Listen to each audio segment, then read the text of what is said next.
All right, all right. I know I already did a check-in for Canto 27 and Rodomonte's butthurtness, but in this little section here, which goes up to stanza 122 of it, he just really unloads. Yeah, it's like, it's like, without you joy and happiness could find, as snakes and wolves and bears as peace invade, as flies and wasps and hornets are designed to sting, as tares and dartle choke the grain, so women are created for his pain. Oh, what a poor, poor boy he is.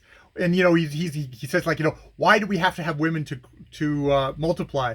Because, like, why can't we do something like as by grafting pears with sorb or apple can cross fertilize with careful husbandry? So, like, can we just get rid of women? The women are such a pain now that I've been unjustly put aside. It's like, neither long service nor my constant love, which is proved 1,000 times and more, suffice to hold your heart, which ceased to prove as fond towards me as it was before. The Tartar king I was the rival of? You could not think me his inferior. It's like, yeah, yes, Rodamonte, we know you think a lot about herself. Yes, female sex, which God and nature made to be a curse and a burden to mankind. Man who a heavy penalty is paid, without you joy and happiness could find, which I think we're getting into the whole Adam and Eve being the talking to the serpent being the source of evil in the world, or self-knowledge, depending on your thing.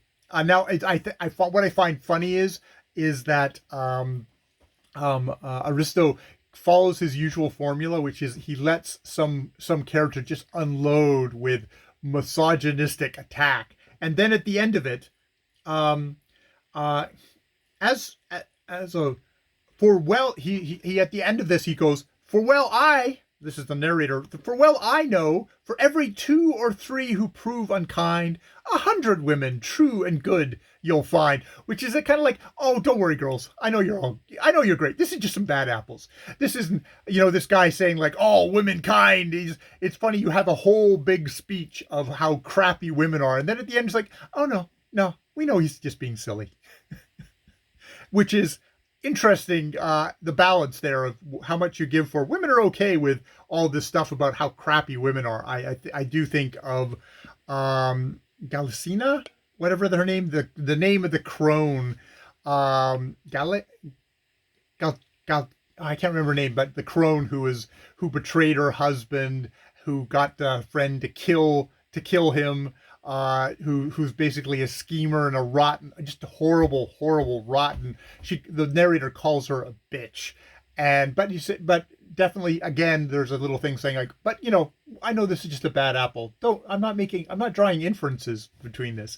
I do find it really hilarious how butthurt Rodomonte is, cursing all womankind because this woman who obviously has no taste in men pick somebody else other than me.